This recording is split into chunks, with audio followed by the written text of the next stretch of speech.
జగన్ 14 లక్షల కోట్ల అప్పులు చేశారని అబద్ధాలు చెప్పారు. అదే అబద్ధాన్ని యెల్లో పేపర్లలో అచ్చేయించారు. అదే అబద్ధాన్ని గవర్నర్తో చెప్పించారు. అదే అబద్ధాన్ని చంద్రబాబు అసెంబ్లీలో కూడా చెప్పారు. కానీ ఆఖరికి ఏమైంది?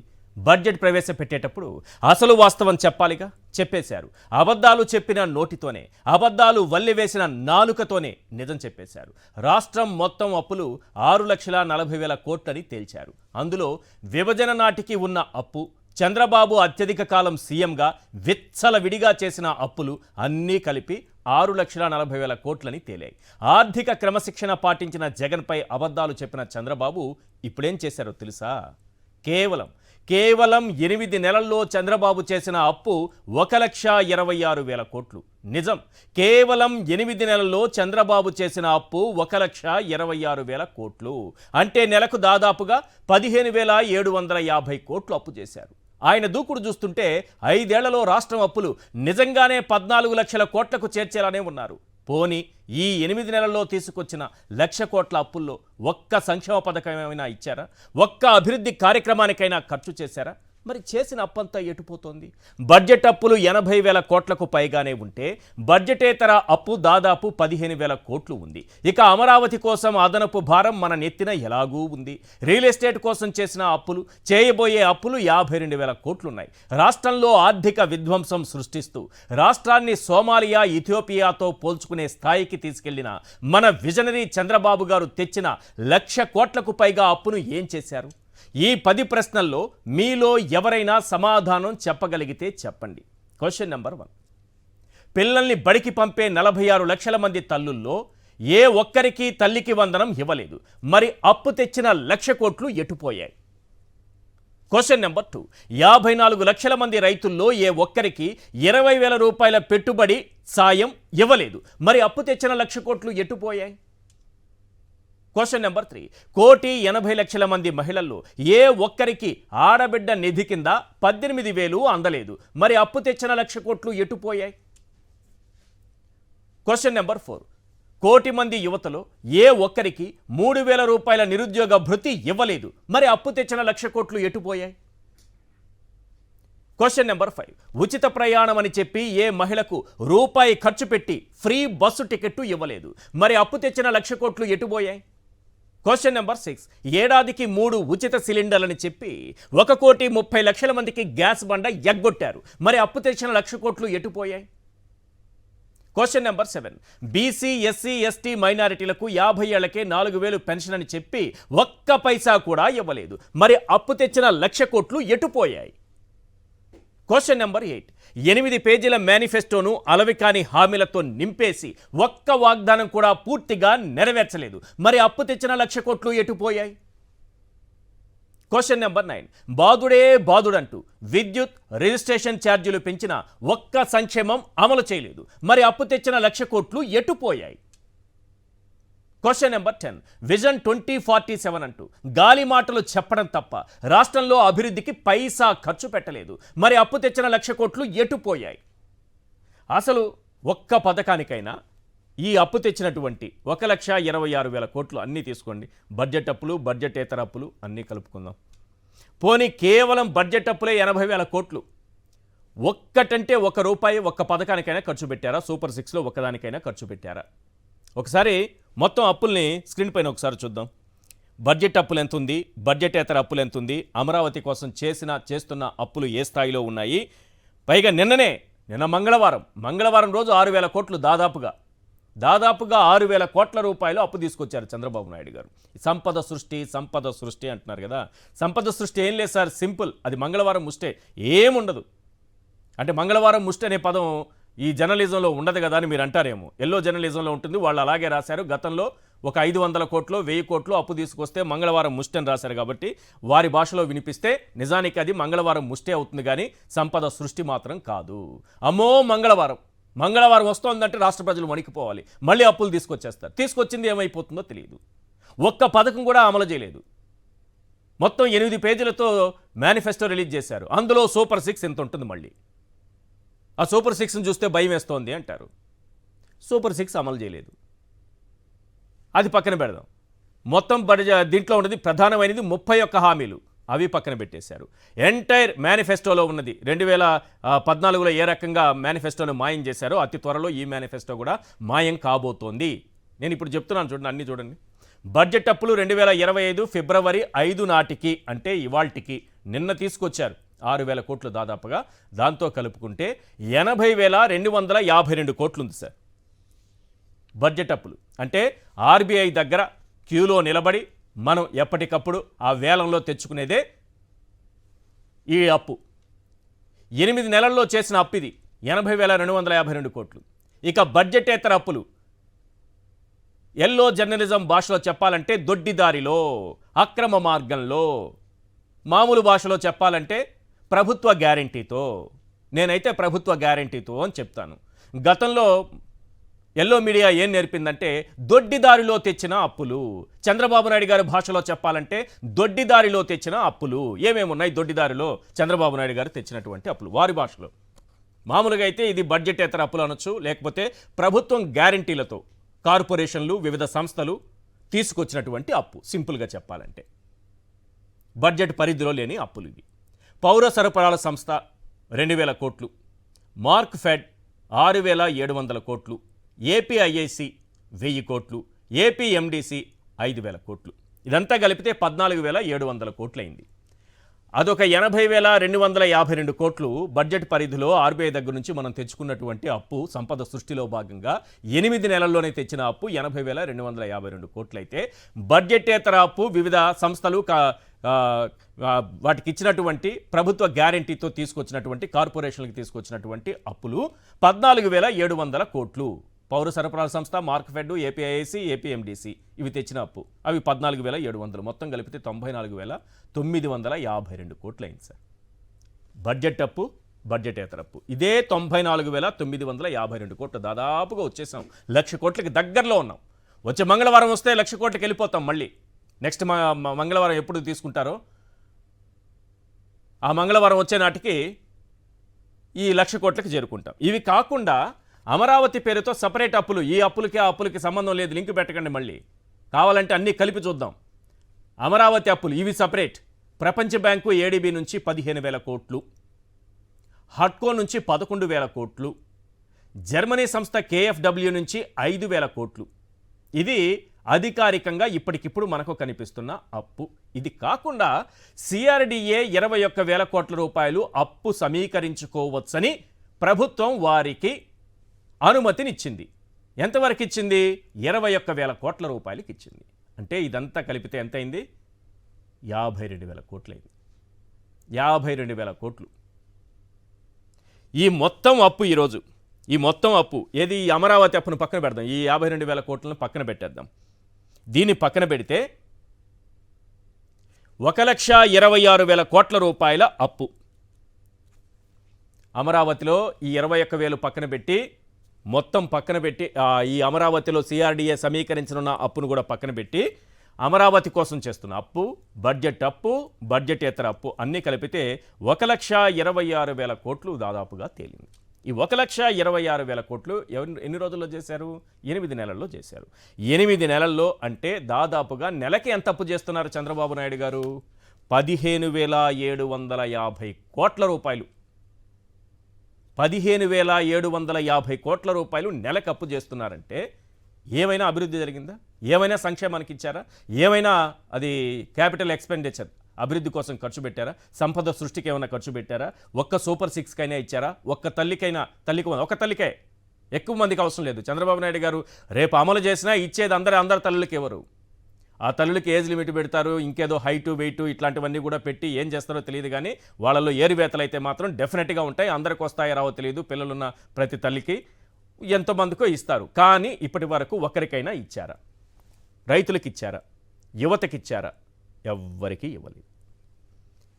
ఈ మొత్తం అప్పులన్నీ కూడా, ఈ 1,00,000 కోట్ల అప్పులన్నీ కూడా ఎటుపోయాయి అనే అంశం మీద మనం చర్చించుకుందాం. ఇవాళ చర్చలో పాల్గొంటున్నారు రామ్నాథ్ గారు, సీనియర్ అనలిస్ట్, శివశంకర్ గారు, వైఎస్ఆర్సీపీ అధికార ప్రతినిధి, నాగమణి గారు, వైఎస్ఆర్సీపీ మహిళా విభాగం నాయకురాలు, విజయవాడ నగరపాలక సంస్థ వైఎస్ఆర్సీపీ కార్పొరేటర్లు, ముఖ్య నాయకులతో సమావేశం సందర్భంగా జగన్మోహన్ రెడ్డి గారు చేసినటువంటి ప్రసంగం, వారిని ఉద్దేశించి మాట్లాడినటువంటి మాటలు, ఎన్ని కష్టాలు ఎదురైనా నీతి, నిజాయితీ, విశ్వసనీయత నమ్మకం, తాను ఎంచుకున్నటువంటి మార్గం, దీన్ని మాత్రం వదిలేదు లేదని చెప్పారు.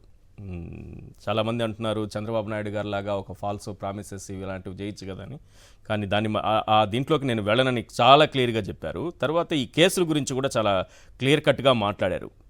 కార్యకర్తల పైన పెడుతున్న కేసుల గురించి, మీ పైన పెడుతున్నటువంటి కేసులు, మిమ్మల్ని టార్చర్ పెడుతున్న విధానం, మంచి చేసిన వాళ్ళని, అధికారుల్ని, చెడు చేసిన వాళ్ళని ఇద్దరిని గుర్తుపెట్టుకుందాం అని చెబుతూనే, మీకు ఏదైనా కష్టం వచ్చినప్పుడు నన్ను తలుచుకోండి, నా స్టోరీ, నా కథ ఒక్కసారి నా జీవితాన్ని తలుచుకోండి. 16 నెలలు జైల్లో ఉన్నాను, ఏమైంది? బయటకు వచ్చాను, ప్రజల్లోకి వెళ్ళాను, సీఎం అయ్యాను, కాలేదా? కాబట్టి కష్టానికి ఓర్చుకొని నిలబడాల్సిందే, తప్పదు. కానీ నేను కూడా ఈసారి తొలి విడతలో ప్రజల కోసమే పూర్తిగా ఆలోచించాను.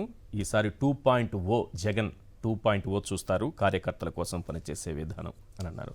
ఒకసారి జగన్మోహన్ రెడ్డి గారు బయట ప్లే చేయండి ప్లీజ్. కష్టం వచ్చినప్పుడు మన క్యారెక్టర్ను మనం అమ్మేసుకుంటే, మన వ్యక్తిత్వాన్ని మనం అమ్మేసుకుంటే, ఒక్కసారి బాటిల్లో ఉన్న నీళ్ళు బాటిల్లో ఉంటే బాటిల్లో నీళ్ళు తాగుతాం. బాటిల్లో ఉన్న నీళ్ళు ఒక్కసారి ఇలా పడేసినామని అంటే భూమిలోకి పడిపోతాయి, మళ్ళీ ఏరుకోలేం. క్యారెక్టర్ కూడా అలాంటిదే. ఒక్కసారి విడిచిపెట్టేసినాము అని అంటే మళ్ళీ దాన్ని ఏరుకోలేం. ప్రజల్లో చులకనవుతాం, ప్రజల్లో పలచనవుతాం. ఇది ప్రతి ఒక్కరూ కూడా గుర్తుపెట్టుకోండి. కష్టాలు అన్నటివి ఎల్లకాలం ఉండవు. ఎవరికి ఏ కష్టం వచ్చినా కూడా నా కథ గుర్తు తెచ్చుకోండి. 16 నెలలు నన్ను జైల్లో పెట్టినారు. నా మీద కేసులు వేసింది కూడా మళ్ళీ ఎవరో కాదు, అటు కాంగ్రెస్ ఇటు తెలుగుదేశమే. నా పిటిషన్లో ఎవరు పిటిషనర్స్ అంటే అటు కాంగ్రెస్ ఎమ్మెల్యేలు, ఇటు తెలుగుదేశం పార్టీకి సంబంధించిన నాయకులు. కేవలం రాజకీయంగా ఎదుగుతున్నాను అని ఒకే ఒక కారణంతో దొంగ కేసులు బనాయించారు. 16 నెలలు జైల్లో పెట్టినారు. కానీ ఏమైంది? బయటికి రాలా? ముఖ్యమంత్రి కాలా?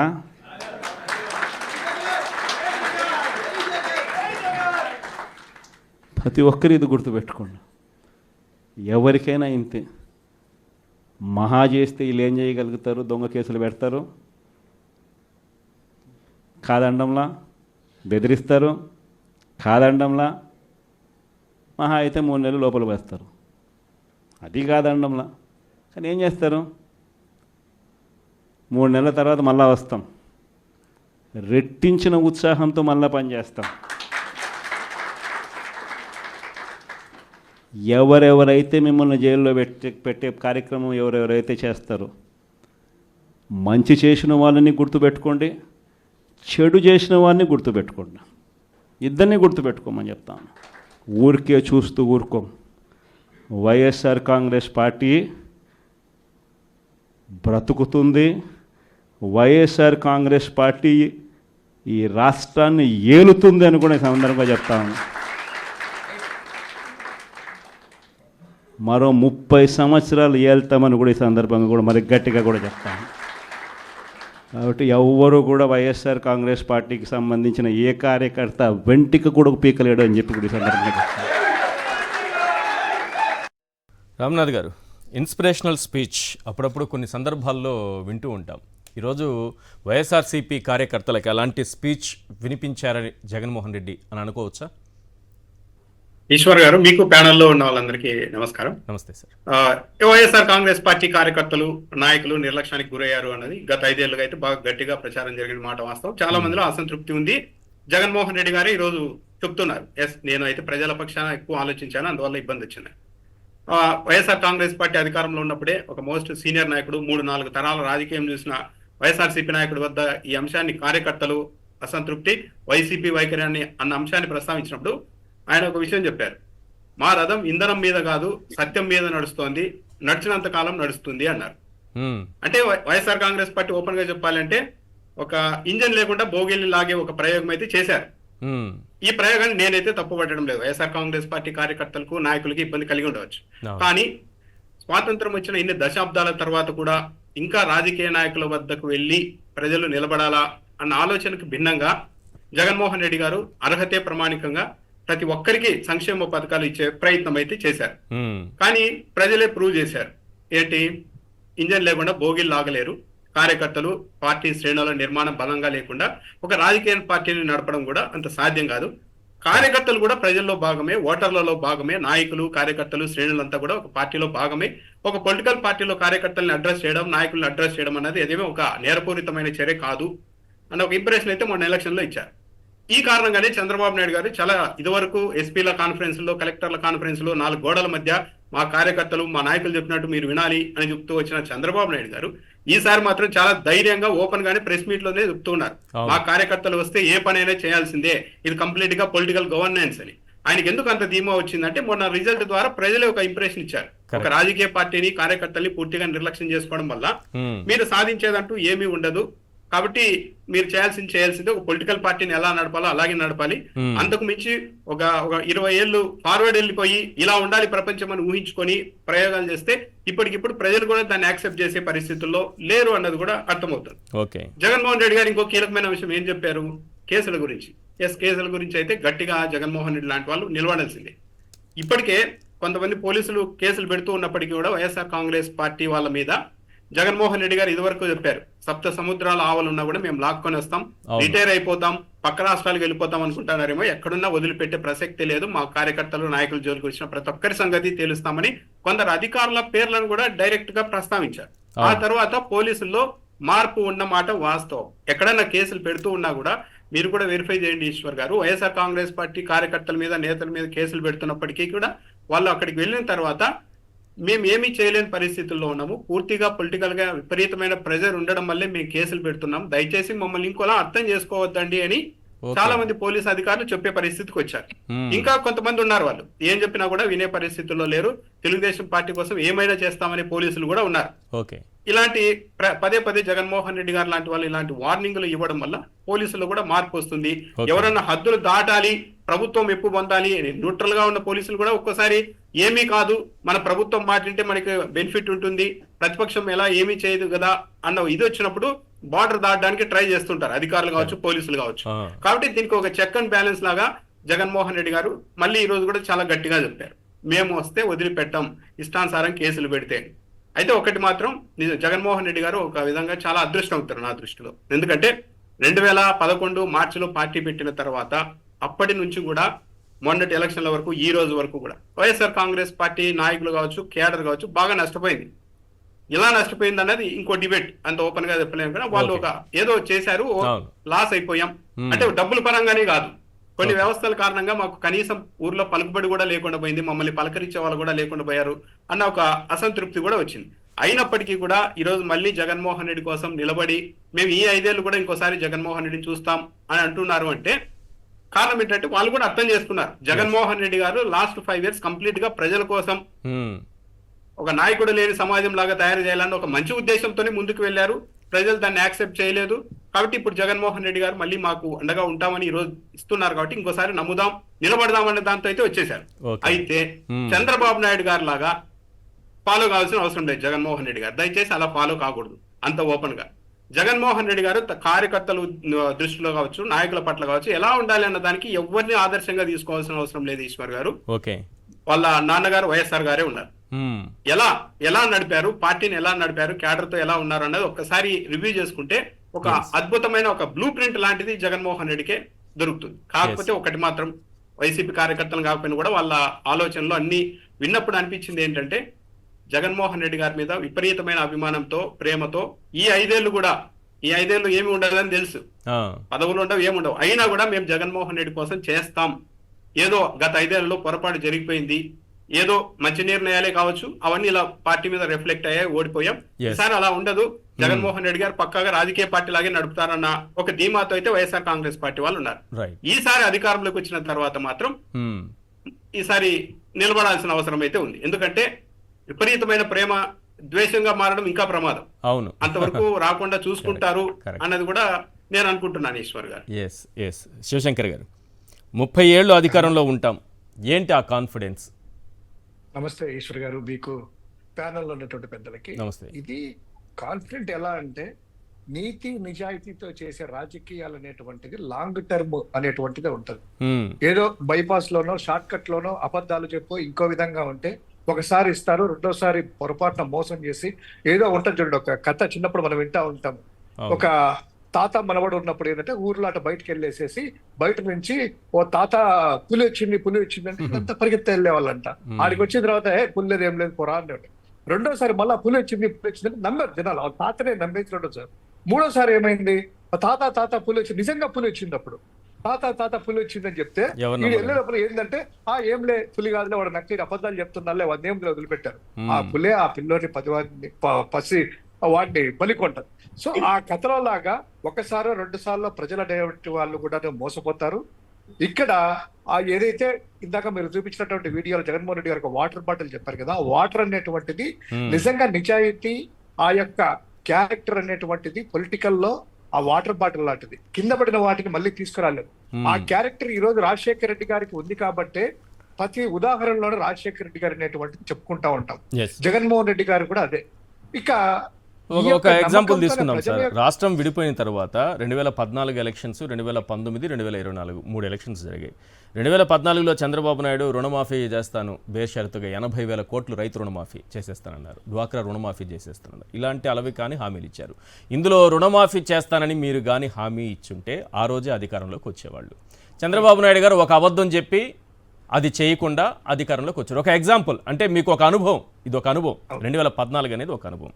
24కి వచ్చేటప్పటికి సూపర్ 6 అన్నారు. అప్పుడు కూడా మీరు చెప్పారు మేము చెప్పలేము, మేము ఇవ్వలేము, మేము ఇవ్వగలిగింది ఇంతే అన్నారు. కానీ చంద్రబాబు నాయుడు గారు ఇప్పుడు అదేగా చూపించాను, 126,000 కోట్ల రూపాయలు అప్పు చేసి ఇప్పటి వరకు సూపర్ 6లో ఒక్క పథకం కూడా ఇవ్వలేదు, ఇచ్చే అవకాశం కూడా లేదు. ఆయన చెప్పే అబద్ధం చెప్పారు, చేయాల్సిన రాజకీయం చేశారు, వచ్చేసారు. అంటే నష్టపోతున్నారు కదా అన్నది నా ఉద్దేశం. మిమ్మల్ని ప్రజల్ని మోసం చేయమని చెప్పడం కాదు, నష్టపోతున్నారు కదా దీంతో. మీరు అన్నట్టు ఇదే సిద్ధం సభలో రామనాథన్ వాళ్ళ ఊరే అనంతపురం జిల్లాలో సిద్ధం సభలో రైతులు వాళ్ళందరూ కూడాను వచ్చిన జనాలందరూ కూడాను ప్రతి ఒక్క చర్చ ఏంటంటే ఈరోజు రుణమాఫీ అనౌన్స్ చేస్తాడు జగన్ అన్న, రుణమాఫీ అనౌన్స్ చేస్తాడు. ఎందుకంటే ఏదో కావాలి ఆ రైతులు అనేసి ఒక అబద్ధం చెప్పి ఉండొచ్చు. మీరు అన్నట్టు 2014లో ఒక అబద్ధం చెప్పి ఉండొచ్చు, 2024లో చేయలేనిటి కూడా చేసి ట్రై చేద్దాం అనేటువంటిది హోప్ కూడా క్రియేట్ చేసి ఉండొచ్చు. కానీ అలా చేసినాడు. ఆర్థిక వ్యవస్థ ఎలా ఉంది ఏంటి అనేది ప్రాక్టికల్ గా ప్రజల ముందు పెట్టి ఇలా చేశారు. మీరు తాత్కాలికంగా మేము నష్టపోవచ్చు, ఇబ్బందులు పడవచ్చు. జగన్మోహన్ రెడ్డి గారు ఒక ఇన్స్పిరేషనల్ స్పీచ్ గా ఈ రోజు మేము తీసుకుంటాం. అంటే ఇందాక మీరు అన్నారు కదా ఎలా ఉంది ఇన్స్పిరేషన్ అంటే, ఏదో ఒక ఇన్స్పిరేషనల్ స్పీచ్ లో కూడాను ఒక మహానుడు ఎక్కడెక్కడో తీసుకొని వచ్చేసి ఒక ఎగ్జాంపుల్ లాగా చెప్పి మనం చెప్తాం. కానీ మా పార్టీలో మాకు మా నాయకుడే ఒక ఇన్స్పిరేషన్, మా నాయకుడి స్టోరీనే ఒక రియల్ స్టోరీ. సో ఆ విధంగా ఆయన ఒకవేళ పొరపాటున ఆ రోజు ఏదో విధంగా అంటే ఎప్పుడో ఉమ్మడి రాష్ట్రంలో ముఖ్యమంత్రి అయిండేవాడు, కాంగ్రెస్ కి ఎదురొచ్చేసి వాళ్ళ నాన్నకి మాటకి చెప్పిన మాట తప్పింటే, లేదా 2014లో ఒక మాట నిండి అయిండేవాళ్ళు. కానీ తాత్కాలికమైండేదే. ఈ రోజైనా కూడా 11 సీట్లు మాకు వచ్చినా 40% ఓట్లు వచ్చి ఇప్పుడైనా కూడాను జనాలలో అర్రే జగన్ ఉంటే చేసిండేవాడు మోసపోయాము, జగన్ ఉంటే చేసిండేవాడు, జగన్ ఉంటే మాకు అమ్మఒడి వచ్చిండేదని ఎందుకంటున్నారు? ఇది క్యారెక్టర్. ఆయన చెప్పిందే. మీరు అన్నట్టు తాత్కాలికంగా నష్టపోయాం 2 సార్లు. కానీ నష్టపోయినా కూడాను భవిష్యత్తులో తరతరాలుగా చరిత్రలో అనేటువంటి నిలిచిపోతూ ఆ ప్రజలు మోసపోకుండా ప్రజలను కాపాడుకుంటూ మేము కూడాను మోసపోకుండా ఉండడానికే ఆయన ఈ యొక్క చేసినటువంటి ఆ క్రెడిబిలిటీ క్యారెక్టర్. ఒకటి మాత్రం నిజం సార్, మీరు చెప్పినట్టుగా ఒక క్రెడిబిలిటీ అన్నారు కదా, ఒక మేనిఫెస్టోకి ఒక విలువ తీసుకొచ్చారు. అంతకుముందు అంత చర్చ ఉండేది కాదు. ఏదో ఎన్నికల్లో హామీలు ఇస్తుంటారు, మర్చిపోతుంటారు. ఎప్పుడైతే 99% హామీలు నెరవేర్చడం అనేది చూపించారో, మొదటి బడ్జెట్ నుంచే ఇచ్చిన హామీలకు కట్టుబడి, ఆ నవరత్నాలకు కట్టుబడి ప్రతి పథకాన్ని అమలు చేశారు, అర్హులైన ప్రతి ఒక్కరికి ఇచ్చారు. ఇప్పుడు చర్చ మొదలవడం వల్లే 6 నెలల్లోనే చంద్రబాబు నాయుడు గారి ప్రభుత్వం మీద ఒక వ్యతిరేకత రాగలిగింది. ఈ చర్చ ఎందుకు వచ్చిందంటే, మీరు మేనిఫెస్టోకి విలువ ఇవ్వడం వల్ల, ప్రజల్లోకి దాన్ని తీసుకెళ్లి ధైర్యంగా ఇంటింటికి తీసుకెళ్లడం వల్ల వచ్చింది. ఎక్కడైనా సరే ఆ మేనిఫెస్టో కూడాను సెక్రటేరియట్కి వెళ్ళినా ప్రతి డిపార్ట్మెంట్ కి వెళ్ళినా కూడాను ఆ నవరత్నాల మేనిఫెస్టో పెట్టి అట్లనే ఉంచాం. ఎక్కడైనా కూడాను అది చూస్తానే మనకు గుర్తు రావాలి. జగన్మోహన్ రెడ్డి గారు అన్ని పెట్టించారు. ఏంటంటే అది చూస్తానే మనకు గుర్తు రావాలి, మన మేనిఫెస్టో మనం చేయాలి చేసి చూపించాడు. అదే వాళ్ళు 2014లో 56 పేజీలు మేనిఫెస్టో ఉంది కదా, మనం గూగుల్లో గానీ వాళ్ళ టీడీపీ వెబ్సైట్ లో గానీ ఎక్కడ కనపడకుండా చేశారు. ఈరోజు సూపర్ 6 అనేటువంటిది పెట్టుకోమని చెప్పండి అక్కడ మేనిఫెస్టో ఒక్కసారి. మీరు అన్నట్టు ఆ మేనిఫెస్టో 8 పేజీల మేనిఫెస్టో కూడాను దాన్ని కూడాను దాదాపు స్లోగా దాన్ని రిమూవ్ చేస్తారు, డిలీట్ చేస్తారు. ఎస్ అది మేనిఫెస్టో అనేటువంటిది ఒక మాటకు అర్థము పర్థము దాని పవిత్రత అనేటువంటిది 2019 ఎన్నికల్లో గెలిచిన తర్వాత 2024 వరకు మధ్యలో చేసినటువంటిది ఆ పవిత్ర గ్రంథాలయం అంటారా, భగవద్గీత అంటామా, ఖురాన్ అంటారా, దాన్ని రూపురేఖలు మార్చేసి ప్రజల్లో ఎస్ ఇది రాజ్యాంగము, ఇది భగవద్గీత, ఇది అనేటువంటి తీసుకొని వచ్చాం సార్. రైట్. నాగమణి గారు, క్లీన్ పాలిటిక్స్ అంటే ఎంతసేపు నీతి నిజాయితీ విశ్వసనీయత, కరెక్ట్. ఈ మధ్యకాలంలో నేను కొందరు జగన్మోహన్ రెడ్డి గారికి ఆ పార్టీ నాయకులే విశ్లేషించింది కూడా విన్నాను. జగన్మోహన్ రెడ్డి గారు మారుతారంటే జగన్మోహన్ రెడ్డి గారు మారకూడదు అన్నారు. వాళ్ళు మారకూడదు, ఆయనకున్నదే అవి. అందుకే కదా ప్రత్యేకత జగన్మోహన్ రెడ్డి గారు అంటే, ఒక మాట ఇస్తే కట్టుబడి ఉంటారని. అలాంటి ఒకవేళ క్లీన్ పాలిటిక్సే మీరు చేయాలి. ఈరోజు కూడా జగన్మోహన్ రెడ్డి గారు అదే చెప్పారు. వాటర్ కింద పోసిన తర్వాత మన నిజాయితీ అనేది, మన విశ్వసనీయతను ఒక్కసారి కింద పడిన తర్వాత మళ్ళీ తీసుకోలేము దాన్ని భూమిలో నుంచి. ఒకసారి పోతే ప్రజల విశ్వసనీయత కోల్పోతే తీసుకోలేము. కానీ నా పాయింట్ ఏంటంటే, ఇంత క్లీన్ పాలిటిక్స్ చేస్తూ ఇంత ట్రాన్స్పరెంట్గా ఉంటూ చంద్రబాబు నాయుడు లాంటి ఫక్తు రాజకీయ నాయకుడిని ఎదుర్కోవడం సాధ్యమవుతుందా? నమస్కారం అండి. నమస్తే. ఈశ్వర్ గారు మీకు ప్యానెల్లో ఉన్న పెద్దలందరికీ కూడా నా నమస్కారం అండి. ఇప్పటి వరకు ఇప్పుడు జగన్ గారి స్పీచ్ విన్నామండి, దాని గురించి ఇప్పుడు విశ్లేషణ అది కూడా విన్నాం. 2.0 అన్నది అసలు ఆయన స్పీచ్ వింటూ ఉంటే ఒక ఇన్స్పిరేషన్ అండి. ఎంత గొప్పగా అనిపించిందంటే, ఇప్పుడు దాకా ఎక్కడో ఉన్న స్తబ్దత అంతా కూడా వదిలిపోయి అందరూ టీవీలకు అతుక్కుని ఎంత అలా చూసామంటే అందరూ కూడా అండి చాలా అనిపించింది. ఇప్పుడు మీరు అన్నారు విశ్వసనీయత, లేకపోతే ఆయన చెప్పిన అబద్ధాలు, లేకపోతే నష్టపోయారు, లేకపోతే 2 సార్లు నష్టపోయారు అని చెప్పారు ఈశ్వర్ గారు. 2 సార్లు అది అన్నదిగా అప్పుడు అన్నారు కదా, ఇప్పుడు అన్నారు. నష్టపోయింది ఎవరు తెలుసా అండి? ప్రజలండి. ఇంత గొప్ప వ్యక్తిని ముఖ్యమంత్రిగా సంక్షేమాలు చేసే ముఖ్యమంత్రిని అయ్యో మనం మళ్ళీ ముఖ్యమంత్రి చేసుకోలేకపోయామో అని నష్టపోయి ఇప్పుడు ప్రజలు బాధపడుతున్నారండి. ఇలాంటి ముఖ్యమంత్రిని వదులుకున్నాము, ఇతని మాటలు విని చంద్రబాబు నాయుడు వల్ల పడి మనం ఇలా పడ్డాము అని వాళ్ళు బాధపడుతున్నారండి. జగన్మోహన్ రెడ్డి గారు సర్వేజన సుఖినో భవంతు అని పరిపాలన చేశారు. అదే చంద్రబాబు నాయుడు గారు సర్వేజన సంక్షోభమస్తు అని చేస్తున్నారండి. ప్రతి జనాల్ని కూడా సంక్షోభంలో ముంచి పెడుతున్నారండి. ఆయన ప్రతిదీ అబద్ధాల పుట్ట. ఏవని వచ్చారు, ఏవని చేసుకుంటున్నారు, అక్కడ దాకా ఎందుకండి. విద్య వైద్యం వద్దు, అమరావతి ముద్దు అని పెడుతున్నారు. హలో, ప్లీజ్ మేడం చెప్పండి మేడం. విద్య వైద్యం సంక్షేమం ఇలాంటివి ఏమీ వద్దు. మేము అనుకున్నది ఒకటే, అమరావతిని కట్టాలి. దానికి ఎన్ని అడ్డంకులు వచ్చినా, ఎన్ని నష్టాలు వచ్చినా, వరల్డ్ బ్యాంక్ వద్దంటున్నా సరే అమరావతి ముద్దు. మాకు మొన్న అమిత్ షా గారు చెప్పారండి, 3 లక్షల కోట్లు ఇచ్చాము ఇక్కడ అనేసి. 3 లక్షల కోట్లు వచ్చింది. ఈయన దాదాపు 1,26,000 కోట్ల వరకు ఈయన అప్పు చేశారు. ఇదంతా కూడా మీరు అన్నట్టు ఏ సంక్షేమానికి ఏ పథకానికి వేయకుండా ఇదంతా చేశారంటే ఆయన కూడా ఇప్పుడు చెప్తున్నారండి, మాకు అమరావతి ప్రాధాన్యత. ఈరోజు జగన్మోహన్ రెడ్డి గారి స్పీచ్తో మొత్తం పార్టీ నాయకుల్లో, క్యాడర్లో, ముఖ్యంగా కార్యకర్తలు ఏదో కొంత అసంతృప్తితో ఉన్నారు. వాళ్ళలో ఒక ఆత్మవిశ్వాసం అయితే రాగలిగిందా? అసంతృప్తే కాదు, భయాందోళనలో ఉన్నారు. నిజం చెప్పాలంటే చాలా భయపడిపోయారు. ఈ పెడుతున్నటువంటి కేసులు, అక్రమ కేసులు చూసి చిన్న ప్రశ్న వేయాలంటేనే భయం. సో ఈ రోజుతో కొంత ధైర్యంగా అందరూ ముందుకు రాగలిగిన పరిస్థితి వచ్చింది అనుకుంటున్నారా? చాలా ధైర్యం సార్, చాలా ధైర్యం. జగన్మోహన్ రెడ్డి గారు ప్రజల కోసమే చేశారు అని చెప్తున్నారు. నాయకులను పట్టించుకోలేదు, కార్యకర్తలను పట్టించుకోలేదు. దానికి ఒక చిన్న మాట సార్ ఏంటంటే, ఒక కుటుంబంలో అన్నదమ్ములు అక్క చెల్లెళ్ళు వీళ్ళందరూ కూర్చొని ఉన్నప్పుడు ఎవరో బయట వాళ్ళు వస్తే ఏదైనా పెట్టేటప్పుడు ముందు బయట వాళ్ళకి వాళ్ళ అయ్యో వచ్చారు గౌరవంగా చూసేద్దాం, మన వాళ్ళు చూద్దాం నెమ్మదిగా అనుకుంటుండొచ్చు. అలాంటి చిన్న జరిగి ఉండొచ్చు. కానీ కార్యకర్తల్ని నాయకుల్ని ఆయన పక్కన పెడదామన్న ఉద్దేశం జగన్మోహన్ రెడ్డి గారు ఎప్పుడూ లేదండి. ఎందుకంటే ఎన్నో మారిన జగన్మోహన్ రెడ్డి గారిని చూడొచ్చా కార్యకర్తలు? ఖచ్చితంగా సార్. అలాంటి వ్యక్తి, అలాంటి నాయకుడి దగ్గర మేము పనిచేయడం అన్నది మేము ఎంత గొప్పగా ఫీల్ అవుతాం. ఆయన చెప్పారు చూసారండి, ఆయన కథే ఆదర్శం. ఎన్నోసార్లు మేము అనుకుంటామండి, మమ్మల్ని ఎవరైనా అవమానించినా మాట్లాడినా ఇంటికి వచ్చి ఒక్కొక్కసారి బాధపడి కంటి నీళ్ళు పెట్టుకున్నప్పుడు మేము అనుకుంటాం, ఇలాంటి దానికి బాధపడుతున్నాం. జగన్మోహన్ రెడ్డి గారు అక్కడ చెయ్యని తప్పకే 16 నెలలు అక్కడ అందులో ఎంత బాధపడి ఉంటారు, ఎలా నిలబడ్డారు అని మేము ఎప్పుడు ఇన్స్పిరేషన్ గా ఆయన తీసుకుంటామండి. ఖచ్చితంగా జగన్మోహన్ రెడ్డి గారిని ఖచ్చితంగా ఇన్స్పిరేషన్ గా తీసుకుంటామండి. ఈ రోజు ఆయన ఇచ్చిన స్పీచ్ మా అందరికీ కూడా చాలా స్ఫూర్తిదాయకం, చాలా బలాన్ని ఇస్తుందండి మా పార్టీకి, క్యాడర్ కి కూడా.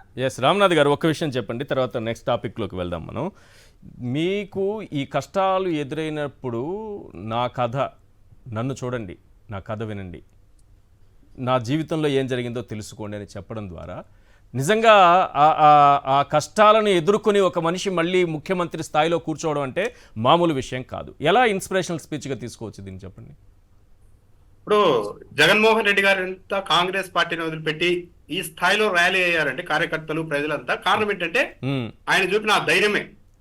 ఆ ధైర్యమే చూసి ఇలాంటి నాయకుడు కావాలి, ఇలాంటి నాయకుడితో ఉంటే బ్రహ్మాండంగా ఉంటుందని వచ్చారు. ఆ ఇన్స్పిరేషన్ తోని ఇప్పటి వరకు నడుస్తూ ఉన్నారు. సరే 5 ఏళ్ళు ఏదో జరిగింది, నెక్స్ట్ చేస్తానంటున్నారు కాబట్టి గ్యారెంటీ కార్యకర్తల వరకు అయితే ధైర్యం నింపే మాటలే మాట్లాడారు. మరి ముఖ్యంగా పోలీస్ కేసులు మీరు చెప్పినట్టు ఇందాక ఏదో చిన్న మాట ఫ్లోలో అటు ఇటు మాట్లాడాలన్న కూడా భయపడే పరిస్థితి. గతంలో అదే తెలుగుదేశం పార్టీ ప్రతిపక్షంలో ఉన్నప్పుడు ముఖ్యమంత్రిని ఉరి తీయాలి, సైకో రకరకాలుగా అంత స్వేచ్ఛగా మాట్లాడారు. ఆ స్వేచ్ఛ లేకుండా మీడియా మాట్లాడేసింది, బయట నాయకులు మాట్లాడడం కాదు, డైరెక్ట్ మీడియా మాట్లాడడం మొదలు పెట్టింది. హెడ్లైన్లు పెట్టారు ఈశ్వర్ గారు. ఎవరో ఫ్లోలో అనలిస్టులు మాట్లాడారంటే అది వేరు అనుకోవచ్చు, వాళ్ళే ప్రమోట్ చేశారు. ఉరి తీయాలి, చంపేయాలి, రాళ్లతో కొట్టాలి, సైకో అని. ఈ రోజు ఆ స్వేచ్ఛ లేదు. కాబట్టి ఇలాంటి సమయంలో జగన్మోహన్ రెడ్డి గారు ఎవరిని వదిలిపెట్టాం, మేమున్నామని ఇచ్చిన ధైర్యం అయితే వైఎస్ఆర్ కాంగ్రెస్ పార్టీ మీద స్పష్టంగా. నిజానికి కార్యకర్తలు అదే కోరుకుంటున్నారా? వాళ్ళు పడుతున్నటువంటి కష్టాలు చూసిన తరువాత రేపు దీనికి తగిన విధంగా గుణపాఠం చెప్పాలనే ఆలోచన ప్రతి ఒక్కరికి ఉంటుంది కదా, కార్యకర్తలకు కూడా. ఇప్పుడు 2 ఉంటాయి ఈశ్వర్ గారు. ఇప్పుడు జరుగుతున్న దానికి అండగా ఉండడం ఒకటి, రేపు పవర్ లేక వచ్చిన తర్వాత ప్రతీకారం ఒకటి. ఇవి ప్రతీకారం అన్నది ఎలా తీర్చుకోవాలి, ఆర్గనైజ్డ్ గా చేసిన వాళ్ళ మీద తీర్చుకోవాలా, వ్యక్తుల మీద తీర్చుకోవాలా అనేది వైఎస్ఆర్ కాంగ్రెస్ పార్టీ నిర్ణయించుకుంటుంది. అది దాంతో పాటు ఇందాక మీరు ఒక మాట చెప్పారు, పదే నష్టపోతున్నారు కదా వైఎస్ఆర్ కాంగ్రెస్ పార్టీ వాళ్ళు. అయితే ఇక్కడ ఒక విషయాన్ని మనం గమనించవచ్చు ఈశ్వర్ గారు. మొన్న ఎలక్షన్ అయితే గెలుపు లక్ష్మి వర్సెస్ క్రెడిబిలిటీ అనే దాని మీద జరిగింది. చంద్రబాబు నాయుడు గెలుపు లక్ష్మి కావాలనుకున్నారు, జగన్మోహన్ రెడ్డి గారు క్రెడిబిలిటీ కావాలనుకున్నారు. మీరు ఒకటి అబ్జర్వ్ చేస్తే ఏ రాజకీయ పార్టీ ఈ దేశంలో మీరు ఎతకండి, ఏ రాజకీయ పార్టీ నాయకుడు ఎలక్షన్ల ముందు అలాంటి మాట్లాడారు. 2028 తర్వాత మేము పింఛన్ పెంచుతామన్నారు. నేను అదే మరి అంత ట్రాన్స్పరెంట్ గా ఉండాలా అని నా క్వశ్చన్. అంటే ఒక విధంగా గెలుపు లక్ష్మి అలిగి, అంటే నేను అవసరం లేదా మీకు అంత లైట్ గా తీసుకుంటున్నారా అని ఎలిగిపోయేంత, పక్కకు వెళ్ళిపోయేంత పరిస్థితి తెచ్చారు. కాకపోతే ఒక్కటి గమనించండి, క్రెడిబిలిటీతో ఉండే వాళ్ళు మోసాలు చేసి అధికారంలో వచ్చే వాళ్ళకి మధ్య తేడా ఏంటంటే ఈశ్వర్ గారు, జగన్మోహన్ రెడ్డి గారు 5 ఏళ్ళు నేను 30 ఏళ్ళు అధికారంలో ఉంటాను అన్న ఆత్మవిశ్వాసంతో పనిచేశారు. వై నాట్ 175 అన్న మాటని ఆఖరి రోజు వరకు వినిపించారు. అంటే ఆయన పదవిలో ఉన్నప్పుడు ఎంజాయ్ చేశారు, ఆయన సంతృప్తి పొందారు. నేను అన్ని చేశాను, చెప్పిన అన్ని చేశారు కాబట్టి ప్రజలు అన్ని యాక్సెప్ట్ చేస్తారు. కానీ ఆఖరిలో కాలేదు. ఈ రోజు చంద్రబాబు నాయుడు గారు చూడండి, 6 నెలలు తిరిగింది, వారానికి 2-3 మాటలు మాట్లాడేసి సంపద అంటారు, నాకు చోలో చెప్పండి అంటారు, అది అంటారు, ఇదంటారు, చౌకబార్ హామీలు అంటారు, రకరకాలుగా చేస్తూ ఆయన స్ట్రెస్ అవుతున్నారు. అప్పుడు జగన్మోహన్ రెడ్డి హ్యాపీగానే ఉన్నారు. ఇప్పుడు కూడా ఈ పరిస్థితులు చూసిన తర్వాత మనకు తప్పనిసరిగా మళ్ళీ మన వైపు ప్రజలు వస్తారన్న ధీమాతో జగన్మోహన్ రెడ్డి గారు వైఎస్ఆర్ కాంగ్రెస్ పార్టీ వాళ్ళు ఉండగలుగుతున్నారు. అంటే విశ్వసనీయతకు మానసికంగా ఇలాంటి ప్రశాంతత ఉంటుంది, మోసాలకి అలాంటి ఆందోళన నిత్యం వెంటాడుతూ ఉంటుంది. శివశంకర్ గారు, డైరెక్ట్గా పాయింట్కి వస్తున్నా. చంద్రబాబు నాయుడు గారు 8 నెలల్లో బడ్జెట్ అప్పులు, బడ్జెటేతర అప్పులు 1,26,000 కోట్ల రూపాయలు చేస్తే సంక్షేమం కానీ ఏం పెద్ద ఖర్చు పెట్టింది లేదు. ఆల్రెడీ ఆదాయం ఉండే ఉంటుంది, రాష్ట్ర ఆదాయం. పెన్షన్ ఏదో పెంచింది మాత్రమే ఇస్తున్నారు, వృద్ధులకి వాళ్ళకి ఇచ్చేటటువంటి పెన్షన్. అభివృద్ధి లేదు, సంపద సృష్టి లేదు. ఈ 1,26,000 కోట్ల రూపాయలు ఎటుపోయాయి? ఈ 1,26,000 కోట్ల రూపాయలు యాజ్ ఆఫ్ నౌ ఇప్పటి వరకే, ఇంకా ఈ ఆర్థిక సంవత్సరం పూర్తి కాలేదు. మీరు అన్నట్టు ఈ బడ్జెట్ లో వాళ్ళు ఈ మార్చి 2025 వరకు బడ్జెట్ 24-25కి మొన్న పెట్టినటువంటి బడ్జెట్ లో, పూర్తి స్థాయి బడ్జెట్ లో రుణాలు సేకరించేటువంటి అమౌంట్ 71,000 కోట్లు సేకరిస్తాము అన్నారు ఎంటైర్ ఫైనాన్షియల్ ఇయర్ కి. కానీ ఇప్పటికే 80,827 కోట్ల రూపాయలు బడ్జెట్ రుణాన్ని, అంటే 10,000 కోట్ల రూపాయలు దాటేసింది. ఇంకా 60 రోజులు ఉంది పీరియడ్. తర్వాత మంగళవారం, మీరు అన్నట్టు మంగళవారం మొదలైతే చాలు, ప్రతి మంగళవారము 2,000, 3,000, 4,000, 6,000 ఎవ్రీ ట్యూస్డే ఏది వేలం పాటలాగా వెళ్ళేసేసి ఆ యొక్క సెక్యూరిటీ బాండ్స్ అనేటువంటి వేలం వేసుకొని దాదాపు 7.17% వడ్డీతో 8 ఏళ్లకు, 12 ఏళ్లకు, 13 ఏళ్లకు, అంటే భవిష్యత్తులో ఏ గవర్నమెంట్ రాని, ఎవరన్నా పాడు కానీ అని మొత్తం అప్పులన్నీ తీసుకొని వచ్చేస్తాం. అదే విధంగా సార్ కాగ్ లెక్కల ప్రకారము, కాగ్ ఏం చెప్పిందంటే రీసెంట్ గా ఇచ్చినట్టు లెక్కల ప్రకారము మొన్న డిసెంబర్ నాటికే 78,800 కోట్ల రూపాయలు రుణం తీసుకురండి.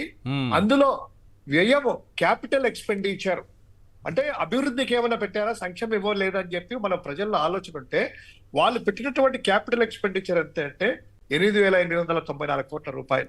ఓకే. అంటే 1,26,000 కోట్ల రూపాయల్లో మ్మ్. లేదా వాళ్ళు చెప్పినట్టు ఈ బడ్జెట్ సంబంధించి తీసుకున్న 21,000 కోట్లలో 8,000 కోట్ల రూపాయలు క్యాపిటల్ ఎక్స్పెండిచర్ పెట్టారట.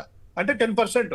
90% ఈ యొక్క మీరు అన్నట్టు కార్పొరేషన్ల ద్వారా వాళ్ళ ద్వారా దొడ్డిదారిని తెచ్చిన రుణాలు ఏమైనాయి అనేటువంటిది అంటే దీనికి లెక్కలేదు. మ్మ్. పోనీ ఒక్క స్కీమ్ పైన వాళ్ళు పెట్టినటువంటిది అమలు చేశారా అంటే తల్లికి వందనం లేదు, అదే విధంగా రైతుకు మేజర్ సెక్టర్స్ అగ్రికల్చర్ సెక్టర్ కావచ్చు, ఈ యొక్క ఎడ్యుకేషన్ అది లేదు. అవును. చివరికి సార్ మ్మ్. ఫీజు రియంబర్స్మెంట్ కూడా అది ఇవ్వకుండా మ్మ్. ఆ 2,900 కోట్ల రూపాయలు అది పెండింగ్ పెడితే ఒక ఎగ్జామ్ రాయడానికి వెళ్ళక హాల్ టికెట్ రాక పిల్లలు ఎలా ఇబ్బంది పడుతుందో చూస్తున్నాం. చివరకు పేదలకు సంబంధించిన దానికి ఆరోగ్యశ్రీ నిధులైనా పెడతారా అనుకుంటే వాటికి సంబంధించిన 2,000 కోట్ల రూపాయలు కూడా ఇవ్వకుండా ఆసుపత్రులు మేము సేవ చేయమనేటువంటిది రోగులు తీసుకోవట్లేదు. మ్మ్. పాపం రోగులు బయట పేదోడు ఇటు విధంగా ఆర్థికంగా ఏమీ లేదు, సంక్షేమ పథకాల డబ్బులు చేతులకి లేదు, ఆరోగ్యశ్రీ లేదు, వాటికి కూడా పెట్టలేదు. సార్ ఈ రుణాలన్నీ తీసుకున్నట్లయితే మీరు అంతా సమరైజ్ చేసేసి మొత్తం అంతా క్లియర్ గా పెడతా ఉన్నారు. Yes. బడ్జెట్ రుణాలు ఏదైతే పెట్టారో ఆ 81,000 కోట్ల రూపాయలు కాకుండా ఈ యొక్క సివిల్ సప్లైస్ ద్వారా 2,000 కోట్లు, మార్క్స్ఫెడ్ ద్వారా 6,700 కోట్లు, ఏపీ ద్వారా 1,000 కోట్లు, తర్వాత ఏపీ ఎండిసి ద్వారా 5,000 కోట్లు, 14,700 కోట్లే కాకుండా రాజధాని సార్ అమరావతి. ఇష్టం వచ్చినట్టు రాజధాని అప్పులు. ఒకరేమో 15,000 కోట్ల రుణం అంటారు, ఇంకొకరేమో ఇదంటారు, ఆ గ్రాంట్ అంటారు. మొత్తం అంతా కూడా రాష్ట్ర అప్పే ఏదో ఇచ్చారు కదా లాస్ట్ టైం ఫస్ట్ వస్తానే Yes. ఆ బడ్జెట్ లో కేకలు ఈలలేశారు ఏదో 15,000 Right. కోట్ల రూపాయలు కేంద్ర ప్రభుత్వం సాధించామని. చివరకు చూస్తే అది అప్పు రాష్ట్ర ప్రభుత్వం కట్టుకోవాలి. Yes. తర్వాత సార్ ఆ యొక్క జర్మన్ సంస్థ సంబంధించినటువంటి వాళ్ళ ద్వారా 5,000 కోట్లు, తర్వాత హడ్కో ద్వారా 11,000 కోట్లు, 31,000 కోట్లు ఇవే చేసి ఒక్క రూపాయి కూడా సంక్షేమ పథకానికి కానీ అభివృద్ధికి కానీ ఖర్చు పెట్టకోకుండా ఏమైనట్లు 2,000 కోట్లు అనేటువంటిది ఎట్లు. రైట్. ఒక్క లెక్క తీసుకుంటే మీరు అన్నారు కదా మ్మ్. నెలకు 15,720 కోట్ల రూపాయలు, ప్రతి నెలనా? ఒక్క రోజుకి 524 కోట్ల రూపాయలు, ఒక్క రోజుకి ఆ. గంటకి 21 కోట్ల 80 లక్షలు గంటకి. ఓ. ఇందాక మనం మాట్లాడే టయానికే ఆ. 21 కోట్ల 80 లక్షల రూపాయల అప్పు. ఇప్పుడు ఈ గంటలో చేసినప్ప ఈ ఈ గంటలో డిబేట్ మనం జరిగిన మాట్లాడిన గంటకే. గంటలో ఆ. ఈ గంటలో మనం మాట్లాడినటువంటి గంటలో ఆ. 21,80 అంటే 21 కోట్ల 80 లక్షల అప్పు. ఆ. ఏమవుతుంది? 20 కోట్ల అప్పు ఒక రోజుకి గంటకి. 524 కోట్లు, రోజుకి 524 కోట్లు. ఆ. అమ్మా. ఎక్కడికి వెళ్తుంది? ఎవరి జబ్బులోకి వెళ్తుంది? Yes. ఏంటి ఏది మీరు అన్నట్టు సిఆర్డిఏ ఈ వీటి ద్వారా ఇంకా రుణాలు చేసుకోవచ్చు ప్రొవిజన్ అవును. ఇచ్చింది కాక ఇవి Provision కాకుండా సార్ Yes. కేంద్రం నుంచి గ్రాంట్లు వస్తుంటాయి కదా, అవును. కేంద్రం నుంచి గ్రాంట్లు వస్తుంటాయి కదా, రెగ్యులర్ గా వచ్చే ఆ గ్రాంట్లు ఏమైనాయి, ఇవన్నీ ఏమైనా అయినటువంటిది. ఏదో చెప్తుంటాడు కదా అంటే వైట్ పేపర్ రిలీజ్ చేస్తాం, తెల్ల కాగితం ఇస్తామని. రైట్. వీటి మీద మ్మ్. తెల్ల కాగితం అనేది రిలీజ్ చేయగలరా? వైట్ పేపర్ ఇది Right, దీనికి sir. వచ్చిందయ్యా, ఈ 80,000 కోట్లు దేనికి ఖర్చు పెట్టామనేటువంటి చేయగలరా? మొత్తం అప్పులు ఎందుకు సార్? ఎన్ని గ్యాస్ బండలు ఇచ్చారు ఉచితంగా? ఆ గ్యాస్ సిలిండర్లు మహిళలకు ఎన్ని ఇచ్చారనేది ఇప్పటి వరకు చెప్పలేదు లెక్క. ఈ రోజుకి రాష్ట్ర ప్రభుత్వం చెప్పలేకపోతుంది. ఎన్నిసార్లు అడుగుంటాం ఇదే వేదిక నుంచి, ఇప్పటికి చెప్పలేదు రాష్ట్ర ప్రభుత్వం ఎంతమందికి ఇచ్చామని, ఎంతమంది అకౌంట్లు డబ్బులు పడ్డాయో ఎవరికి తెలియదు. ఎస్, ఒక్క నిమిషం సార్. 1,600 కోట్ల ఖర్చు అయితే వాళ్ళు ఇచ్చిందంట సార్ 400 కోట్లు రిలీజ్ చేశారు. 400 కోట్లు. ఆ 400 కోట్లు కూడాను మన ఈమెకు తెలుసు మహిళా నేతకి ఎన్ని గ్యాస్ బండలు బుక్ చేసుకుంటే నెల అయినా తిరుపతిలో మనం చెప్తున్నారు అన్న నెల అయిపోయిందన్న మాది ఇంకా రాలేదన్నా. నెల తర్వాత రాదు సార్. చంద్రబాబు నాయుడు గారు క్లియర్ గా చెప్పారు, పట్టణ ప్రాంతాల్లో అయితే 24 గంటల్లో, రూరల్ ఏరియాలో 48 గంటల్లో పడాలి. పడలేదంటే పోయింది, ఇక ఎవరికి రాలేదు. ఎంతమందికి ఇచ్చామనేది ఇప్పటి వరకు లెక్కలేదు. ఎస్, ఒకసారి నాగమణి గారితో మాట్లాడదు. నాగమణి గారు, ఒక సింపుల్ లాజిక్ ఒకటి చెప్దాం. ప్రభుత్వ ఆదాయం, ఇది కాకుండా బడ్జెట్ అప్పులు, ఇది కాకుండా బడ్జెటేతర అప్పులు, ఇన్ని చేసుకున్నా 1 సంవత్సరం పాటు ఒక్క పథకాన్ని ఇవ్వలేదంటే నెక్స్ట్ కూడా ఇదే కదా జరిగేది. నెక్స్ట్ ఆర్థిక సంవత్సరంలో కూడా ఇదే కదా జరుగుతుంది. కొత్తగా ఇంకేం జరగదు. ఇలాగే అప్పులు తెచ్చుకుంటాము, ఇప్పుడు ఇవ్వలేదు. ఇలాగే ఆదాయం రాష్ట్ర ప్రభుత్వానికి ఉంటుంది, ఇప్పుడు ఇవ్వలేదు. ఆటదారుల్లోనూ దొడ్డిదారుల్లోనూ మళ్ళీ అప్పులు తెస్తాము, అయినా ఇవ్వలేదు. అన్నీ చేసేసారు. ఇప్పుడు అన్నీ చేసేసిన ఒక్క పథకాన్ని కూడా అమలు చేయలేదు. ఇక వచ్చే సంవత్సరం అయినా, వచ్చే ఆర్థిక సంవత్సరం అయినా ఇవి అమలు అవుతాయా? చేయాల్సినవన్నీ చేశారు. అంటే మీ మహిళల భాషలో చెప్పాలంటే ఒక్క మెతుకు పట్టుకుంటే అన్నం ఉడికిందా లేదా తెలిసిపోతుంది అంటారే, అట్లా ఈ సంవత్సరాన్ని చూస్తే అర్థం చేసుకోవచ్చా నెక్స్ట్ 4 years ఏం జరుగుతుందని? ఖచ్చితంగా అండి. ఇప్పుడే ప్రజల్లో మహిళలు తిట్టుకుంటున్నారండి. తల్లికి వందనం కానీ ఇలాంటి పథకాలు ఏది రాలేదు, సంక్షేమం రాలేదు, ప్రతి నెల మాకు ఏదోటి పడేది, జగన్ బాబు ఉన్నప్పుడు మాకు ఏమీ లేదనేసి ఇప్పుడు ప్రజలందరూ బాధపడుతూ ఇతను తిడుతూనే ఉంటారు. ఇది చెప్తారు, ఇంత చేస్తాను అంత చేస్తాను అని చెప్పిన మనిషి ఇప్పుడు నా చెవిలో చెప్పండి ఏం చేయాలో అంటున్నారు. ఇలాంటి చంద్రబాబు లాంటి గారిలో ఒక ఆయన పెద్ద వంటవాడు అనుకుని పేరున్నవాడిని, అయ్యి బాబా చాలా పెద్ద ఫంక్షన్ ఆయన తీసుకొస్తాను 10 బళ్ళ మీద వెళ్ళి తీసుకొచ్చారంట. తీసుకొచ్చాక అన్నారంటండి పప్పులో ఉప్పు ఎంతైనని. అలా ఉంది ఇప్పుడు చంద్రబాబు నాయుడు గారి వ్యవహారం. యనమల రామకృష్ణ లాంటి వాళ్ళని ప్రపంచ ఆర్థికవేత్తలు కదా, వాళ్ళని అడగాలి, వాళ్ళు సలహాలు ఇస్తారు. నేను ఇంత సలహాలు ఇచ్చాను, పెట్టాను, ఇది చేశానన్న మనిషి ఇప్పుడు వచ్చి నేను చాలా చేసేస్తాను అని చెప్పిన మనిషి నా చెవిలో చెప్పండి నేను ఏం చేయాలో నేను చెప్తాను అని చెప్తున్నారండి. ఇంక ఇలాంటి వ్యక్తిని గురించి ప్రజలు ఇంకెందుకు నమ్ముతారు? అందరైతే ఇప్పుడే ఒక దాని మీదకి వచ్చేసారండి. చంద్రబాబు నాయుడు గారు ఏమీ చేయలేరు, అంత దాకా ఎందుకండి దావోసులో మనకి ఎందుకు రాలేదు? ఇక్కడ ఉన్న అప్పులు డప్పులు అక్కడ దాకా వినిపించి దావోసులో మనకి అక్కడ ఎక్కడ సరే ఒక పెట్టుబడి రాలేదు. జగన్మోహన్ రెడ్డి గారి హయాంలో వచ్చిన పెట్టుబడిని ఎంఓయూని అన్నింటినీ కూడా అక్కడేదో వాళ్ళు తెచ్చినట్టు ఇక్కడ మళ్ళీ బిల్డప్లు ఇచ్చుకోవడం, మాట్లాడడం, ఇవన్నీ ప్రజలు అన్ని గమనిస్తూనే ఉన్నారండి. ప్రతి సోమవారం పోలవరం అనేవారు, ప్రతి మంగళవారం అప్పు డప్పులు కొట్టుకుంటే ఇక్కడ కూర్చున్నారు. ఈ డప్పులు మోతలు అన్ని సంపద సృష్టిస్తానన్నారు కదా ప్రజలు, అది చూసే కదా ఓటేశారు. సంపద సృష్టించి దాన్ని పంచుతాను అందరికీ అన్నారు. అదే అండి, నమ్మారు. అంటే కానీ ఎక్కడ సంపద సృష్టి కనబడలేదా 8 నెలల్లో? అది ఎక్కడండి ఒక్కదాని సంపద సృష్టి ఉంది కదండి. 1,26,000 కోట్ల రూపాయల సంపద సృష్టించారు. అది వాళ్ళకండి, వాళ్ళ నాయకులకు సంపద సృష్టించుకున్నారు. జగన్మోహన్ రెడ్డి గారు అప్పు తెచ్చినా డీబీటీ ద్వారా నాన్ డీబీటీ ద్వారా ఏం ఖర్చు పెట్టారో ఎప్పటికప్పుడు లెక్కలు ఉన్నాయి. అదే వీళ్ళు చేసిన అప్పులకు కానీ కేంద్రం నుంచి ఇచ్చిన నిధులు కానీ ఒక్కసారి చెప్పమనండి. ఒక లెక్కలు ఇందాక సార్ అన్నట్టు శ్వేతపత్రం విడుదల చేయమనే ధైర్యం ఉంటే ఎక్కడ చెప్తారండి? వాళ్ళు చెప్పలేరు. ఎందుకంటే వాళ్ళు నాయకులు వాళ్ళు బాగుపడ్డారు అంతవరకే.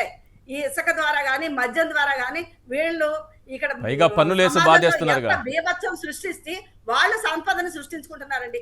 మహిళలను గాని భయభ్రాంతులను చేస్తూ ఈ మాదక ద్రవ్యాలతో ఎంత ఆ రాష్ట్రం అట్టడిగిపోతుందంటే ప్రతి మహిళ కాదండి ప్రతి పిల్లలు కూడా భయపడుతూ, ఎందుకంటే ఈ చంద్రబాబు నాయుడు ఎప్పుడు దిగిపోతాడో ఇలాగే చెప్తున్నారండి. మాకేదో డబ్బులు ఇస్తాడు ఎక్కువ ఇస్తాడు అంటే మేము ఓటేసాం కానమ్మా ఇప్పుడు ఇలా ఇంత మోసం చేశాడు. ఎప్పుడు చంద్రబాబు నాయుడు అబద్ధాలు చెప్పినా మళ్ళీ మోసపోయాం. నిజంగా ప్రతి మనిషికి 15,000 ఇస్తానన్నాడు, ప్రతి ఆడపిల్లకి 1,500 ఇస్తానన్నాడు. ఇలాంటివన్నిటికీ నమ్మారండి. ఈ అప్పులన్నీ మన కంటికి కనిపిస్తున్న అప్పులు. ఇవి కాకుండా 3 లక్షల కోట్లు కేంద్రం ఇచ్చిందని అంటున్నారు. అమిత్ షా గారే స్వయంగా చెప్పారు. ఒకసారి ఆ బయట కూడా విందాము. అమిత్ షా గారు ఏం చెప్పారండి? ఆ 3 లక్షల కోట్లు నిజంగా వచ్చాయా, వచ్చుంటే ఏమైపోయాయి? ఒకసారి అమిత్ షా గారు ఏమన్నారో ఒకసారి ప్లే చేయండి ప్లీజ్. नरेंद्र मोदी जी ने 3 लाख करोड़ से ज्यादा का इन्वेस्टमेंट और मदद आंध्र प्रदेश के लिए भेजी है.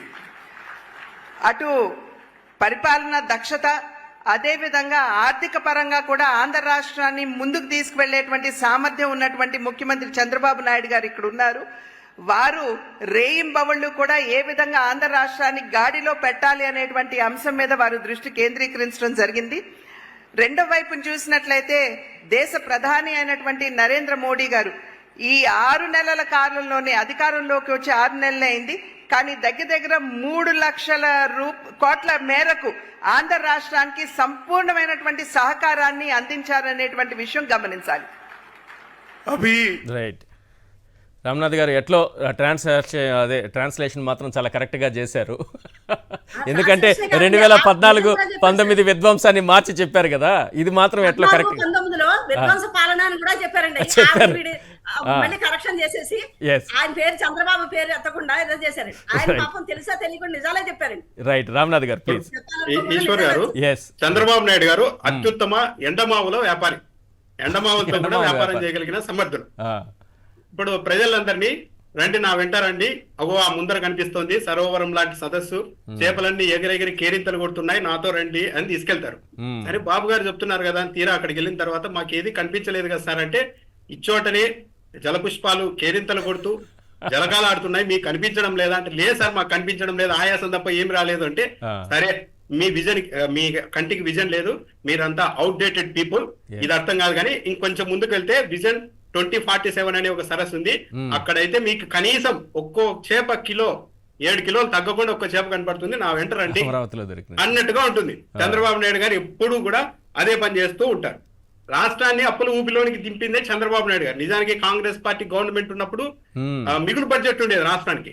ఎప్పుడైతే బాబు గారు ఇక్కడ ఉంటే ఇంకా అది కూరుకుపోతూ వచ్చింది. ఇప్పుడు కాదు, కానీ అప్పుడు ఇంకా పెద్ద రచ్చ జరిగేది. చంద్రబాబు నాయుడు గారు మొత్తం రాష్ట్రాన్ని అప్పుల పాలు చేసేశారు అని కమ్యూనిస్టులు, కాంగ్రెస్ వాళ్ళు పెద్ద ఎత్తున దీని మీద అప్పట్లో ఉద్యమాలు కూడా చేశారు. ఎప్పుడైనా సరే చంద్రబాబు నాయుడు గారు మాత్రం లేదు, నాకు సంబంధం లేదు, అవతల వాళ్ళే ఇదంతా చేశారు అని చెప్తుంటారు. ఇప్పుడు ఎంతవరకు వెళ్ళిపోయారంటే మొన్న ఢిల్లీ వెళ్ళి చౌక బార్ అవసరాలకు సంపద మళ్లించకూడదు అని చెప్తున్నారు. చౌక బార్ అవసరాలకు ఇక్కడ క్లీన్ గా అబ్జర్వ్ చేయాల్సింది ఏంటంటే ఢిల్లీ మోడల్ ఒక విఫల ప్రయోగం, విఫలమైంది కేజ్రీవాల్ది అని చెప్పారు. కానీ ఇదే తెలుగుదేశం పార్టీ మీడియా గతంలో ఇదే డిబేట్ వచ్చినప్పుడు జగన్మోహన్ రెడ్డి పథకాలు అమలు చేస్తుంటే మీరు ఇలా అంటున్నారు కదా, కేజ్రీవాల్ కూడా చేస్తున్నారు కదా అని అన్నప్పుడు లేదు కేజ్రీవాల్ అప్పులు చేయడం లేదు, ఆయన సంపద సృష్టించి చేస్తున్నారని ఇదే తెలుగుదేశం పార్టీ మీడియా వెనుకేసుకొచ్చింది ఆ రోజు. ఎందుకు? ఇక్కడ జగన్మోహన్ రెడ్డి గారిని టార్గెట్ చేయాలి. ఈ రోజు మాత్రం ఇప్పుడు బీజేపీ పక్కన ఉన్నారు కాబట్టి ఢిల్లీకి వెళ్ళి ఇదంతా చౌకబారు వ్యవహారము, ఢిల్లీలో కేజ్రీవాల్ ఫెయిల్ అయ్యారు అని చెప్తున్నారంటే ఏ పూటకు ఆ మాట మాట్లాడే వ్యక్తి లాగా చంద్రబాబు నాయుడు గారు మారిపోవడం అనేది ఢిల్లీకో మాట, ఏపీ గల్లీకో మాట. అంతే, ఢిల్లీలో పోయి అలా చెప్తున్నారు. ఇంకా ఎంతవరకు వెళ్ళారంటే చౌకబారు అవసరాలు అనేది ఏంటంటే ఆయన దృష్టిలో కంప్లీట్ గా వెల్ఫేర్ స్కీమ్స్ గురించి చౌకబారు పదాలను వాడారు. చంద్రబాబు నాయుడు గారి ఐడియాలజీ ఇలా ఉందంటే లేదు, జనసేన పార్టీ ఐడియాలజీ కూడా అలాగే ఉంది. ఎవరైతే సంక్షేమ పథకాలు ఆ స్కీమ్ అమలు చేయలేదు, ఈ స్కీమ్ అమలు చేయలేదు అంటున్నారో వాళ్ళంతా వైసీపీ కుక్కలు అనేసారు. అంటే జనాల్ని డైరెక్ట్ గా అంటే తిరగబడి ఉరికిస్తారు కాబట్టి వైసీపీ మీదకి తోసేసి ఎవరైనా సరే ఈ స్కీమ్ అమలు చేయాలి అని అడిగితే వాళ్ళంతా కుక్కలు అని నాగబాబు గారు మొన్న పొంగనూరులో మాట్లాడుతూ ఉన్నారు. దీన్ని బట్టే స్పష్టంగా వీళ్ళ ఐడియాలజీ అర్థమవుతుంది. అప్పులు అంటారా, అప్పులు చేస్తూనే ఉంటారు చంద్రబాబు నాయుడు గారు. కోడి ముందా గుడ్డి ముందా అన్నట్టుగా ఎలక్షన్లకు ముందే దీని మీద ప్రధానంగా ప్రశ్న వచ్చింది. మీరు సంపద అంటున్నారు కదా, సంపద సృష్టించిన తర్వాత పథకాలు అమలు చేస్తారా, పథకాలు మొదట అమలు చేస్తారా అన్నప్పుడు దాన్ని అంతా బుల్డ్రోజ్ చేసుకుంటూ వచ్చారు తన మీడియా బలంతో. లేదు, నాకు తెలుసు ఏం చేయాలో, మొత్తం లెక్కలు వేసుకున్నామని చెప్పారు లోకేష్ గారు. మొత్తం ఏ పథకానికి ఎంత అవుతుందో లెక్కలు వేసుకొని మరి మేము హామీలు ఇస్తున్నామని కూడా చెప్పారు. కానీ అవును, కాలర్ పట్టుకోండి అన్నారు. ఇప్పుడు మరి ఏమని పట్టుకుంటారు? ప్రజలైతే మెల్లగా అడగడం మొదలు పెట్టేశారు. అప్పుడే వాళ్ళందరినీ అవుట్డేటెడ్ పబ్లిక్ అంటున్నారు ముఖ్యమంత్రి గారు అడిగిన వాళ్ళని. దేశంలోనే అత్యంత ధనవంతుడైన ముఖ్యమంత్రిగా సంపద సృష్టించుకున్నారు కదండి ఆయన. అది మాత్రం దేశంలో ధనిక సీఎంగా ఆయన చరిత్ర సృష్టించారు, అది మాత్రం కరెక్ట్. రైట్ సమయం మించిపోయింది. థ్యాంక్ యూ సో మచ్ అండి. రామ్నాథ్ గారు, శివశంకర్ గారు, నాగమణి గారు చర్చలో పాల్గొన్నందుకు. ఇది వాళ్ళ చర్చా కార్యక్రమం చూస్తూనే ఉండండి సాక్షి టీవీ.